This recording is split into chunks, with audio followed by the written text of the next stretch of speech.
Okay, let's unpack this. Imagine Paris, 1793. The reign of terror is at its absolute height. The cobblestone streets themselves seem to hum with this pervasive dread, right? And you can almost hear the distant rumble of a tumbril, followed by that chilling clang of a guillotine. Now, in this unimaginably intense pressure cooker, picture a French noble, not someone who fled, okay? Someone who chose to remain. Stripped of their titles, their wealth, their very identity, living each moment in just visceral fear of denunciation and execution. What happens if, in this precise terrifying moment, they encounter one of the most powerful psychoactive substances known to humanity, psilocybin? What's truly fascinating here is how this isn't just about examining a historical period, or understanding a substance in isolation. It's about their dramatic, intense intersection. Our mission today is to deeply analyze how the well-documented effects of psilocybin would interact with, and quite profoundly amplify, the specific psychological and sensory realities of this exceptionally extreme historical context. This isn't some historical anecdote. It's a deep dive into the human mind pushed to its absolute limits under duress. Absolutely. We've meticulously explored a wealth of fascinating sources for this deep dive, a rich blend of detailed historical accounts, psychological research into trauma, and even a bit of pharmacology. Our goal is to construct a compelling hypothetical scenario that illuminates just how deeply intertwined internal states and external realities can become, especially when a powerful substance is introduced into an already chaotic and, frankly, terrifying environment. You might be surprised at the conclusions we can draw. To truly grasp the intensity of our noble's hypothetical journey, we first need to immerse ourselves in the full, sort of suffocating weight of the French Revolution's grip on their class. The revolution, sparked in 1789, initially promised radical societal change and a new era of equality. And it's important to remember that not all nobles were immediately hostile to these ideals. Some, like the famed Marquis de Lafayette, were figures of early revolutionary fervor, even holding seats in the Estates General, advocating for reform within the existing system. There was maybe a fleeting period of initial hope, a belief that the old order could be reformed, not, entirely dismantled. But that tide, for the nobility, turned with a brutal and relentless efficiency. By August of 1789, just months after the storming of the Bastille, the National Assembly began the wholesale abolition of feudalism. This wasn't just a symbolic gesture, it was an economic earthquake, a huge shock. Nobles were stripped of their ancient seigneurial rights, their control over local justice, their exclusive hunting privileges, their right to demand labor or payments from peasants. All gone. And crucially, their tax exemptions, right, a cornerstone of their inherited privilege, were also abolished. Suddenly, they were compelled to contribute to state expenses on par with commoners, a massive blow to their centuries-old economic standing. If we connect this to the bigger picture, this wasn't merely an economic redistribution, it was the genesis of a profound identity crisis for an entire historically defined class. Their very social being, so meticulously tied to lineage, inherited status, and a rigid social hierarchy, was under direct fundamental assault. Imagine your entire sense of self, built on generations of tradition and privilege, suddenly rendered null and void by a stroke of a pen. Wow. Yeah. It wasn't just about losing land or money. It was about losing who you were in the eyes of society, and perhaps even more profoundly, in your own eyes. This legal and social annihilation began to carve deep psychological fissures, eroding their sense of self-worth and belonging. And it accelerated. Less than a year later, June 1790, the very concept of hereditary nobility was formally abolished. Titles, coats of arms, honorifics, all completely removed in a sweeping effort to establish equality among all citizens. Imagine waking up one morning to find that your name, your family's history, the very fabric of your social identity had simply been erased from the legal and social landscape. Exactly. One day you are a duke or a countess, the next you're simply citizen so-and-so, indistinguishable by law from a common baker or blacksmith. Gone. This dismantling of identity culminated in the period known as the Reign of Terror, which lasted from September 1793 to July 1794. This wasn't just generally violent, it became a systematic campaign explicitly targeting nobles, along with priests and anyone deemed an enemy of the revolution, including those labeled hoarders of goods. New laws were enacted specifically to define and prosecute counter-revolutionaries, and surveillance committees, often operating at the local level, were established everywhere. So like neighborhood watch committees, but with deadly power. Essentially, yes. Arrest warrants became alarmingly frequent and arbitrary, creating an unpredictable, pervasive sense of dread. Legal protections, like the right to legal assistance or public trials, were suspended, making any semblance of a fair defense impossible. Execution, often by the guillotine on the Place de la Révolution, became the mandated fate for those found guilty. This created an omnipresent sense of fear, as the sources say, that infiltrated every single aspect of daily life. It was a constant suffocating cloud, a psychological warfare waged on the population. Here's where it gets really interesting and quite poignant. While a significant portion of the nobility, those who possessed the means and opportunity, actually emigrated often to neighboring countries like Austria or Great Britain. Yeah.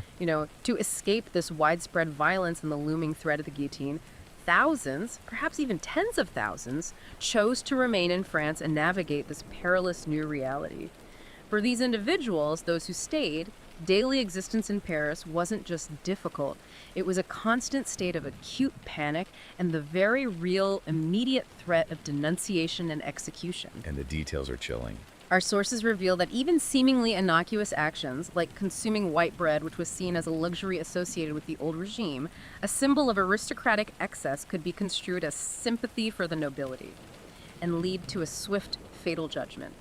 Imagine your breakfast choices becoming a matter of life or death, scrutinized by your neighbors, by the very baker from whom you bought it. It's almost unbelievable.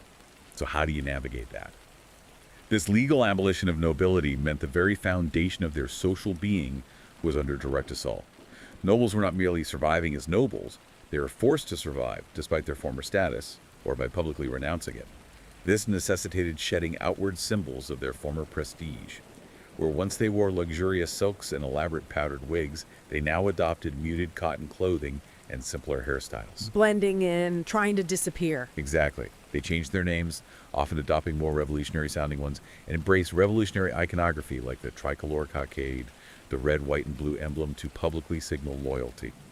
This was a forced transformation, a desperate, often humiliating attempt to blend in and survive, effectively a public renunciation of their former selves. It was a forced performance of humility. So, what does this all mean for someone's internal world?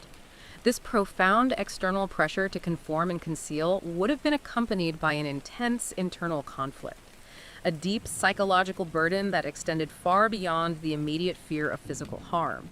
The sources highlight this as an existential threat where not only one's life, but one's very sense of self and social standing was under constant active assault. An identity annihilation, really. Yeah, this internal struggle, this identity annihilation, a literal breakdown of who they understood themselves to be, who they were told they were by birthright, would profoundly influence any altered state of consciousness. It's not just a person taking a substance, it's a person whose very being is being systematically erased day by day under unimaginable pressure. Okay, so to understand the potential impact, let's briefly touch on the science behind psilocybin. Psilocybin, the primary psychoactive compound in what we commonly call magic mushrooms, is converted by the body into psilocin upon ingestion.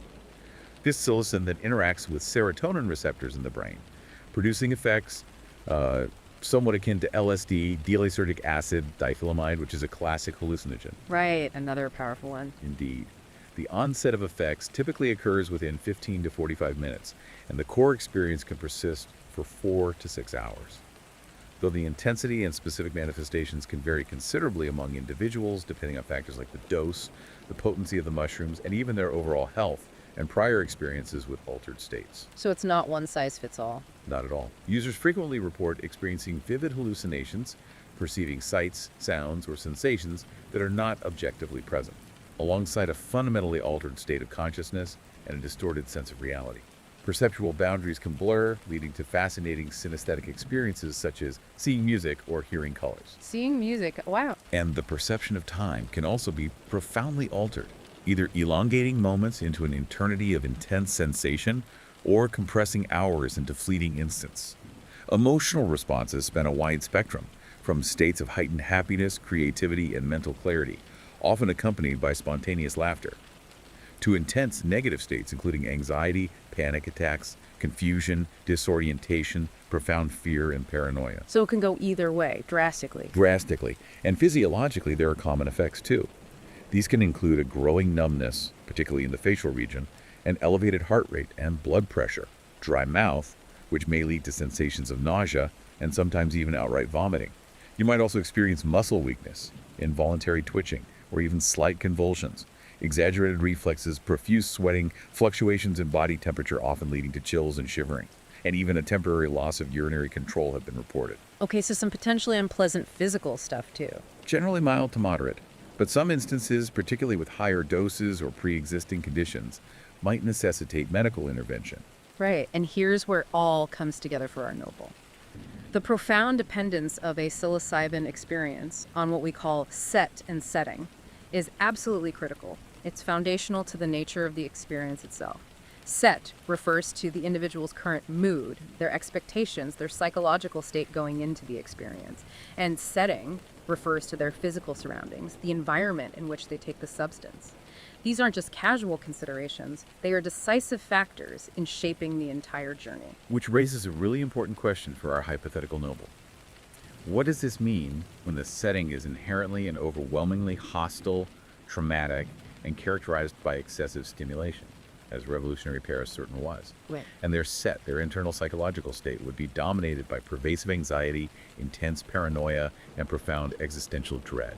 We're talking about a mind already on the precipice, within an environment that offers absolutely no safety net, no sense of reprieve or security. This convergence creates an exceptionally unfavorable environment for anything resembling a positive psychedelic experience, significantly increasing the probability of what we call a bad trip. The historical context, therefore, is not merely a passive backlog. It's an active, aggressive determinant. It's like pouring fuel on an already raging fire and then throwing in an accelerant. This context, in fact, almost guarantees a challenging and profoundly distressing journey for our noble.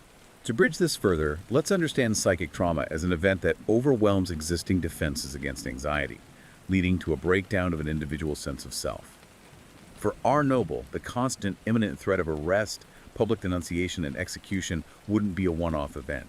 It would induce a state of chronic, pervasive trauma, manifesting as intense fear, helplessness, loss of control, and threat of annihilation. This wasn't a singular nightmare. It was a daily lived reality, a persistent state of being that wore away at their very core. Just grinding them down. Precisely. And what's truly fascinating here is how psilocybin, a substance known to induce extreme fear, confusion, panic, and even, in rare cases, persistent psychosis and hallucinations, how it would uniquely distort and amplify these pre-existing anxieties. This amplification wouldn't create new fears, but rather transform the external reign of terror into an internal, vividly real, and inescapable hallucinatory nightmare. It would make the existing fear terrifyingly tangible within their own mind. Wow. It's also worth noting, just to underscore the potential for naturally occurring psychoactive substances to influence collective perception during unrest. The historical arguments suggest ergot, another hallucinogenic fungus, may have contributed to the widespread panic of the Great Fear in 1789. The effects of ergot poisoning, known as St. Anthony's fire, included convulsions, hallucinations, and a burning sensation, potentially exacerbating the collective anxieties and fears already present in a tumultuous society. So nature itself playing a role in the chaos. Potentially, yes. While distinct from psilocybin, this historical consideration highlights how nature itself can play a role in times of societal upheaval and amplify existing distress. Let's delve even deeper into the specific realities of our noble's daily life during this period, because it's absolutely crucial for understanding this psychedelic experience. For nobles who chose to remain in Paris, daily life was an existence perpetually teetering on the imminent catastrophe, marked by an unceasing state of panic. The revolutionary decrees of 1789 and 1790 had already abolished feudal privileges and hereditary nobility, leading to a profound loss of their traditional status, established income streams, and crucial legal protections. While many managed to retain private property, the cessation of traditional aristocratic incomes often compelled them to reduce their living standards dramatically, or even seek employment in professions like law or medicine, something unthinkable, even humiliating, for generations of their lineage. And the threat of denunciation was not merely abstract, it was an omnipresent, actively encouraged danger. Proclamations from authorities, like the Commission Temporaire in Lyon, explicitly urged citizens to denounce the crimes, denounce the criminals, promising rewards and framing denunciation as a virtue and a patriotic duty. So the state itself was telling people to spy on each other. Absolutely. It was a state-sponsored campaign to turn citizens against each other, fostering a pervasive culture of suspicion. Committees of surveillance were systematically established to identify suspects and issue arrest warrants, while legal safeguards like the right to legal assistance in public trials were completely suspended. The prevailing belief, reinforced by government rhetoric, was that the safety of the state depends upon their discovery. No one was safe from suspicion. This environment fostered a climate where neighbors reported one another as being traitors to the revolution. You truly couldn't trust anyone, not even your closest acquaintance. Even something as simple as consuming white bread, a luxury associated with the old regime, could be interpreted as counter-revolutionary sympathy and lead to a swift, fatal judgment by the guillotine. It's incredibly difficult to imagine living with that kind of constant scrutiny over every single choice, every mundane act. And how do you cope? To cope, nobles who hadn't fled often resorted to disguising their aristocratic origins. They abandoned luxurious silk garments for muted cotton clothing, shedding any outward signs of wealth. They adopted new names, perhaps simple, common ones, and embraced revolutionary symbols like the tricolor cockade to publicly demonstrate their loyalty. Some even returned to Paris under assumed names, desperately trying to blend into the new societal fabric, effectively attempting to disappear from their former identity entirely. This active promotion of denunciation by the state created a profound breakdown of trust, extending beyond public spaces into the most intimate private circles, even among family members. This pervasive atmosphere would have compelled nobles to internalize the surveillance, leading to constant self-censorship and meticulous scrutiny of their own thoughts, words, and actions. Policing yourself constantly. Every whisper, every glance, every internal musing was policed. This perpetual self-monitoring, coupled with the tangible external threat, would have cultivated a heightened state of chronic anxiety and paranoia. Their psychological landscape became fertile ground for the amplification effects of any psychoactive substance. The psychological impact thus transcended direct physical threats. It corrupted the fundamental social fabric, forcing individuals into a state of perpetual self-policing, thereby rendering genuine connection and psychological relaxation virtually impossible. This continuous internal and external pressure would significantly contribute to a deeply negative mental state, predisposing the individual to a distressing psychedelic experience. And it wasn't just the rules and the threats, it was the very air of the city itself. Paris during the Reign of Terror was a city steeped in a pervasive, overwhelming, traumatic atmosphere. The most stark and frequent visual was the daily public execution of enemies of the Republic and aristocrats on the Place de la Grève, now called Place de la Révolution. A constant spectacle of death. Yeah. Witness accounts from the period vividly describe mass executions and the chilling display of symbols of barbarity, such as pikes adorned with grotesque trophies like a bullock's heart, encircled with the chilling inscription, Heart of Louis VI. The sight of dead bodies in the streets was not an uncommon occurrence, further cementing the city's grim reality and the constant, inescapable presence of death. The auditory environment was equally terrifying and relentless. The air was filled with the threatening shouts of the mob, screaming, "The nation forever! Down with the veto!" You could hear the agonizing cries of victims being cut to pieces with a saber, the sharp crack of gunshots, and the hurried sounds of guards. A muffled and worrying buzz of applauding crowds outside prison cells added a sinister and disorienting backdrop to the pervasive dread. God applause. And the incessant ringing of bells, toxins which were alarm bells, and the pounding of drums would have served as a constant anxiety-inducing auditory presence, signaling danger or revolutionary fervor. Every single sound was a potential trigger, a reminder of the ever-present peril. All of this contributed to a prevailing atmosphere of intense fear, helplessness, loss of control, and threat of annihilation.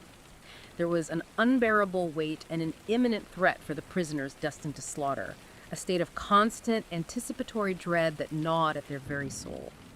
The pervasive contagion of fear meant that individuals constantly dreaded becoming the target of vengeance. This environment fostered a profound sense of strangeness and unbelievability, where horrific scenes defied normal comprehension, appearing completely out of verisimilitude and profoundly uncanny. It was a waking nightmare, a reality that already felt profoundly surreal and distorted, even without external influence. What's truly fascinating here is how the descriptions of Paris during the Terror already resemble a distressing psychedelic experience. Distorted symbols, terrifying sounds, an overarching atmosphere of unreality. Given that psilocybin is known to amplify sensory input and profoundly distort reality, this environment wouldn't be passive. It would become an active, terrifying participant in the noble's psychedelic experience, blurring the lines between external reality and internal hallucination. A feedback loop of terror. Exactly, a recursive loop where the external terror feeds the internal hallucinatory states, and the internal hallucinations, in turn, render the external reality even more vividly terrifying and inescapable. This confluence of factors would almost certainly lead to a particularly intense and inescapable bad trip, where the setting itself is inherently hostile and overwhelmingly stimulating, providing no respite. The psychological state of the French nobility during the Revolution was one of profound and sustained trauma.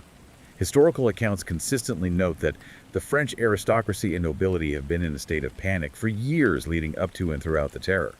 This chronic fear stemmed directly from the widespread violence and the increasingly radical Republican ideas that directly threatened their very existence and way of life. Their whole world was collapsing. Utterly.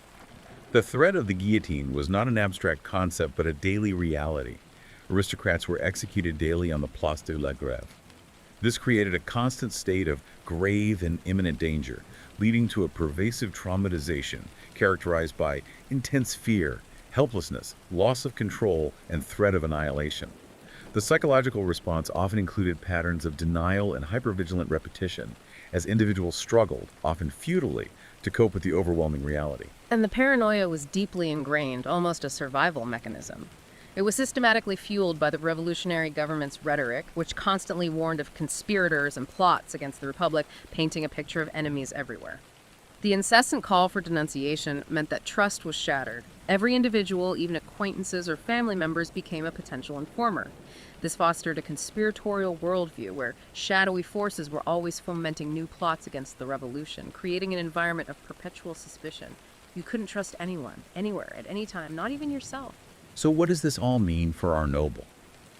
Beyond the immediate physical threat, there was a significant existential struggle, a fundamental assault on their being.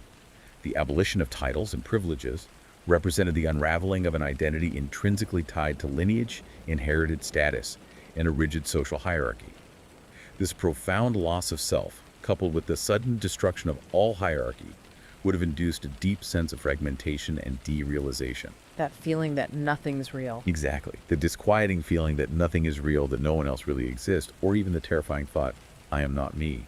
It was an internal collapse, mirroring an external one, a fundamental break from their former reality. This raises an important question. If psilocybin induces anxiety and paranoia, especially in predisposed individuals, then the noble's chronic trauma, anxiety, and paranoia are effectively a pre-existing condition, right? A deeply ingrained psychological landscape. Precisely. The psychedelic wouldn't just induce these states, it would powerfully amplify and distort the already present, deeply rooted psychological distress. The experience would become an unbearable intensification and literalization of their daily psychological torment, making a bad trip virtually inevitable and exceptionally severe. The monsters encountered during such a trip might not be abstract entities, but literal manifestations of the revolutionaries, or terrifying personifications of the noble's own internalized fears of judgment and annihilation.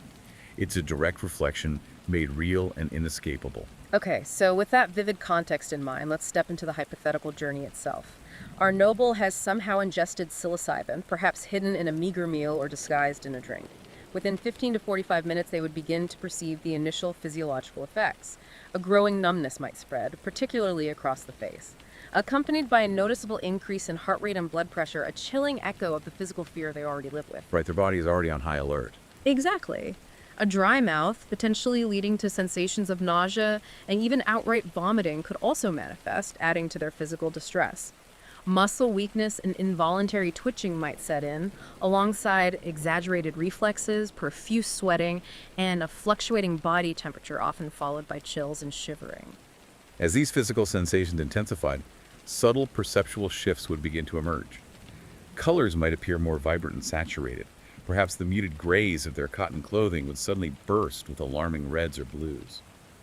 The familiar, albeit now threatened, objects within their once opulent Parisian townhouse might seem to subtly breathe, ripple, or shift in their contours. But maybe not in a good way. Probably not. While some users report an initial sense of mental clarity during onset, for our noble, this might offer only a fleeting, deceptive calm, a brief, illusory respite from the constant, gnawing anxiety before the deeper, more unsettling effects of the psilocybin took hold. It's a cruel trick before the true descent begins. This initial physical discomfort is critical because for an individual already living in a state of heightened alert, where any perceived physical vulnerability could instantly signify capture or denunciation, these bodily changes would be profoundly alarming. Their body, typically a symbol of comfort, control, and social grace in their former life, would become unpredictable and distressing, adding another layer of fear to the already overwhelming experience. It immediately pushes things negative. This immediate physical unease would likely sear the trip towards a negative trajectory from the very outset, preventing any initial positive mental state from establishing itself. There's no gentle ease in.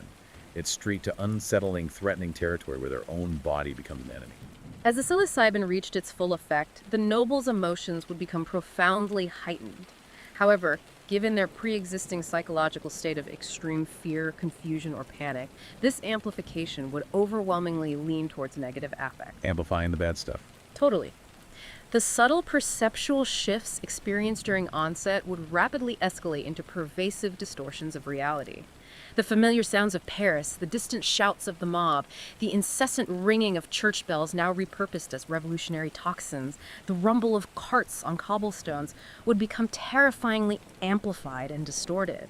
A distant cry might no longer be a mere sound, but transform into the terrifying echo of 1,000 voices converging in accusation. Or a cart's rumble might sound like the unmistakable approach of the tumbril, the cart carrying condemned prisoners to the guillotine. Oh God, that specific sound. Right. Here's where it gets really interesting and terrifying. Their sense of time would become profoundly altered, with minutes stretching into an agonizing eternity of dread, or entire moments flashing by in a disorienting, incomprehensible blur. And they might experience a mixing of senses, perhaps hearing colors or seeing music, but these synesthetic perceptions would be interpreted through the lens of their pervasive terror. Imagine the vibrant red of a revolutionary cockade pulsing with the sound of a frantic, beating heart, or the chilling clang of the guillotine manifesting as a blinding flash of crimson, searing itself onto their retina. The external symbols and sounds of the revolution, already deeply imbued with fear for the noble, would become intensely personalized and hallucinatory due to psilocybin's capacity to distort reality and blend senses. This would transform the abstract threat of the revolution into a visceral, inescapable internal landscape, forcing a confrontation with the very anxieties they desperately sought to avoid in their waking life. It would re-traumatize them, making the experience profoundly distressing. The nobles' psilocybin experience would almost certainly devolve into what is commonly termed a bad trip, characterized by extreme fear, confusion, or panic. No doubt about it. Clinical descriptions of such experiences include paranoia, loss of boundaries, and a distorted sense of self, along with sadness or depressed mood, anger, confusion, and dissociation. The severity is almost guaranteed given the context of their life. And again, it all comes back to set and setting.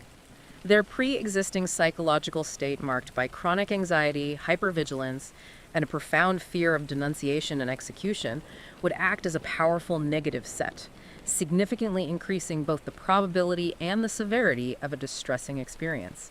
The excessive stimulation of revolutionary Paris, with its constant noise and visual reminders of violence and surveillance, would further exacerbate the negative trajectory of the experience, making escape from the terror impossible, even internally. Every shadow would seem to conceal an informer, every distant sound the approach of the National Guard. The sense that time is standing still would trap them in an agonizing, inescapable loop of fear, while sudden mood swings would plunge them from fleeting desperate hope to abject despair, a true emotional roller coaster of terror. Given that the government actively encouraged denunciation, effectively turning citizens into informers, the noble, already living with a constant fear of being found out, and the ingrained habit of self-censorship, might experience hallucinations where they are compelled to confess their perceived crimes against the Republic or witness terrifying scenes of others denouncing them. This isn't just a general feeling of being a bad person, as some bad trip accounts describe. It's a literal self-persecutory nightmare, with life or death stakes and an overwhelming sense of inescapable judgment. It becomes a personalized hell, one they cannot wake from, as their deepest, most repressed anxieties are forced to the surface. You can see this vividly when we look at the striking parallels between common bad trip symptoms and the noble-specific anxieties. We have a comparison table from our sources, and it really highlights the terrifying overlap. For instance, consider the symptom of extreme fear and panic attacks in a bad trip. For our noble, this would directly manifest as their deep-seated fear of arrest and the ever-present shadow of the guillotine. Right, the ultimate fear made real. Imagine the drug intensifying every slight movement, every creak in the floorboards, into the sound of footsteps on the stairs, leading to a full-blown hallucinatory arrest, complete with the clank of chains and the shouts of revolutionary guards. Terrifying. And beyond that, the common psychedelic symptom of paranoia, the feeling of being persecuted, aligns perfectly with the noble's fear of denunciation and the constant threat of informers. In a world where neighbors reported neighbors, this psychedelic experience would literalize those suspicions, turning every perceived glance or whisper into a direct threat, a living, breathing accusation. They might hallucinate conversations between unseen figures detailing their treasons, or see the faces of familiar acquaintances twisted into malevolent accusers. Then there's ego dissolution, a loss of boundaries, and a fragmented self. This directly connects to the nobles' loss of identity, their social status, and their privilege due to the legal abolition of nobility. The drug would enact an internal psychological destruction that mirrored their external social annihilation, making them feel literally undone. Like they're just falling apart inside. Exactly. They might feel their very essence dissolving, their personal history unraveling, leaving them a shapeless, terrified void, mirroring the societal death of their class. This isn't just a feeling, it's a profound, visceral experience of being unmade. And this profound dissolution would combine with a distorted sense of reality and hallucinations, often involving threatening entities. These wouldn't be abstract visions, but direct manifestations of the mob violence and the terrifying symbols of revolution they saw daily, like pikes, cockades, and of course the guillotine. These wouldn't be still, distant threats. They would become terrifyingly real, personified threats, possibly even moving and speaking, actively pursuing them through their own mind. Like the symbols coming alive. Precisely. The iconic red, white, and blue of the tricolor might become an animate, suffocating blanket, or the fasces, the bundle of rods with an axe, might rise up and threaten them directly. The nobles' hallucinations would be profoundly shaped by their immediate environment and their deepest, most pervasive fears. They would see, hear, or feel things that are not there, but these would not be abstract patterns or benign visions. Instead, they would be vivid, persecutory manifestations of their revolutionary torment, made tangible and unavoidable. The sounds of the city would become a cacophony of judgment. The shouts of the mob would morph into direct accusations of being a traitor or a fat pig, echoing through the chambers of their mind. The agonizing cries of those guillotined would reverberate, perhaps as a horrifying premonition of their own impending fate, a literal soundtrack to their terror, inescapable and relentless. The guillotine itself, a daily chilling sight in Paris, could become a recurring, inescapable visual, perhaps growing to monstrous proportions or appearing in unexpected, confined spaces within their hallucinations. Its blade glinting with a malevolent, sentient quality, perpetually descending but never quite landing. That sounds like torture. It would be. What's fascinating here are historical accounts of pamphlets like Correspondance des Vivants et des Morts, which describe mobile, quivering writing from the netherworld. This shows how collective trauma led people to perceive a literal haunting by past events and their victims. For our noble on psilocybin, this could translate into terrifying visions of guillotined friends or family, their spectral forms rising to accuse or warn them, their messages appearing in magical script that shifts and disappears just beyond comprehension. It's the mind attempting to process unbearable reality through a distorted, terrifying lens made concrete by the substance. The nobles' everyday fears of persecution, which are metaphorical monsters in waking life, would be literalized into terrifying entities by the psilocybin. The abstract anxiety of the guillotine becomes a literal, sentient blade. The fear of being denounced transforms into a direct accusation from a hallucinatory figure.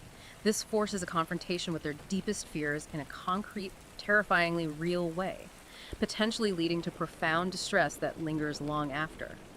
There is no escape, only an intensified reality, made physically and psychologically unbearable, turning every internal worry into an external, tangible nightmare. One of the most profound effects of psilocybin, especially at higher doses, is ego dissolution, a sensation where the boundary between the self and the external world disintegrates, or a complete dissolving of the ego. For a noble whose entire identity was meticulously constructed around their lineage, inherited title, accumulated wealth, and rigid social standing, this experience would be uniquely terrifying and profoundly disorienting. Because their ego was their status. In large part, yes. Their desperate struggle to maintain their integrity of the self would represent a direct internal resistance to the psychedelic's powerful pull, leading to persistent feelings of fragmentation.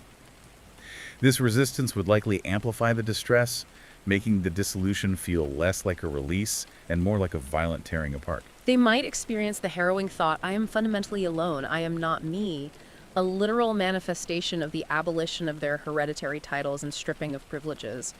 This internal unraveling would mirror the societal annihilation of their class. It's a complete existential crisis played out in their own mind, leaving them with no anchor, no stable sense of who they are, as their past identity is forcibly erased from within. The phenomenon of derealization, the inability to discern whether one is in a dream or not, would be particularly acute for an individual whose entire world has already been violently turned upside down. The uncanny atmosphere of revolutionary Paris, already blurring the lines of reality, would blend seamlessly with the psychedelic-induced unreality, making it impossible for the noble to distinguish between the nightmare of the trip and the nightmare of their waking life. There would be no clear boundary, only a terrifying continuum of distorted reality. They wouldn't know what was real anymore, at all. Precisely. And this raises an important question. Identity for a noble isn't just personal, but deeply social, historical, and intrinsically linked to their position within a rigid hierarchy. The abolition of nobility already represented a profound societal ego death for their entire class. Psilocybin's ego dissolution effect would therefore not just be a personal psychological event, but a literal internal reenactment of their societal annihilation. Wow, that's heavy. It represents the ultimate loss of control, not merely over their body or immediate environment, but over their very sense of being and existence. This aspect of the trip would inflict a devastating psychological blow, potentially leading to lasting feelings of depersonalization, derealization, and existential struggle, even long after the drug's acute effects have worn off. It might brutally reveal the truth of their new, diminished, and precarious existence in an unbearable manner, forcing an agonizing and inescapable acceptance of their unraveling. As the primary effects of the psilocybin begin to wane after 4 to 6 hours, the noble would slowly descend from the peak of their terrifying experience. However, the profound impact of such a severe bad trip would likely extend far beyond the drug's immediate duration. Lingering negative reactions could include persistent mood fluctuations, a heightened sense of fear that makes their already fearful reality even more intense, and profound feeling of being socially disconnected, perhaps even from those few they still trusted. Yeah, the trauma doesn't just switch off. No. The existential struggle and feelings of fragmentation experienced during the trip might continue, making it difficult to differentiate between genuine memories and symbolic visions, blurring the lines of their sanity. The noble might also experience flashbacks, involuntarily reliving terrifying moments of the trip or the revolutionary trauma itself, unable to escape even in periods of supposed calm. The traumatic knowledge gained during the trip, the literalization of their deepest fears, and the devastating dissolution of their identity would be exceptionally difficult to process. Such knowledge might only become accessible from a distance, the distance of time rather than of space, implying a prolonged period of psychological recovery, if any. This is not the kind of insight that brings catharsis. It's a re-traumatization that only serves to deepen existing wounds and make them even more psychologically vulnerable. Upon returning to their changed reality, the noble would find that the external world still mirrors almost perfectly the internal chaos they had just endured. The city of Paris would remain a place of pervasive surveillance, constant denunciation, and daily executions. Their social standing would remain precarious, and their former identity as a noble would still be a dangerous liability. Nothing got better. Nothing. The psilocybin experience would not offer escape or catharsis. Instead, it would serve as an intensified internal mirror of their external torment, leaving them potentially more traumatized, more fragmented, and utterly less equipped to cope with their already unbearable reality. It offers no silver lining. This thought experiment powerfully underscores the critical importance of set and setting in psychedelic experiences. While psychedelics are currently being investigated for their therapeutic potential in controlled clinical settings, providing careful preparation and integration support, this hypothetical scenario occurs in an entirely unsupported and hostile environment. The absolute worst setting imaginable. Pretty much. The bad trip would not provide catharsis or healing. Instead, it would likely reinforce and deepen the noble's existing trauma, rendering their already difficult reality even harder to bear. Any insights gained would likely be painful realizations of their extreme vulnerability and the irreversible nature of their changed world. It's a stark warning about the misuse of powerful substances. Or just using them in the wrong context. Exactly. Moreover, the historical accounts of individuals processing trauma through ghosts and phantasmagoria during periods of collective distress suggest that even without psychoactive substances, the mind seeks to externalize and process overwhelming internal states. Psilocybin in this context would dramatically accelerate and intensify this process, potentially to a destructive degree, forcing a direct and unbearable confrontation with their psychological wounds that could have lasting detrimental effects. #outro.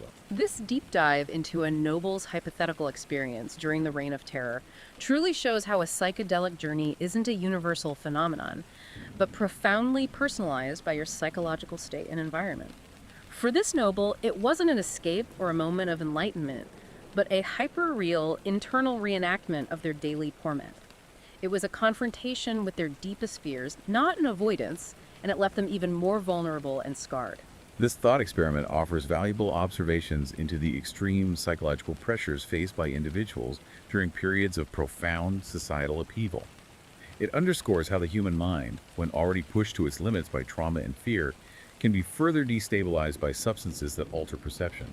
It implicitly reinforces the modern understanding of set and setting in psychedelic therapy, demonstrating the critical importance of a supportive and safe environment for navigating altered states of consciousness. Absolutely crucial. Without such support, and in the face of overwhelming external threats, a psychedelic experience can become a powerful amplifier of distress rather than a pathway to introspection or healing, potentially leaving the individual more traumatized and isolated than before.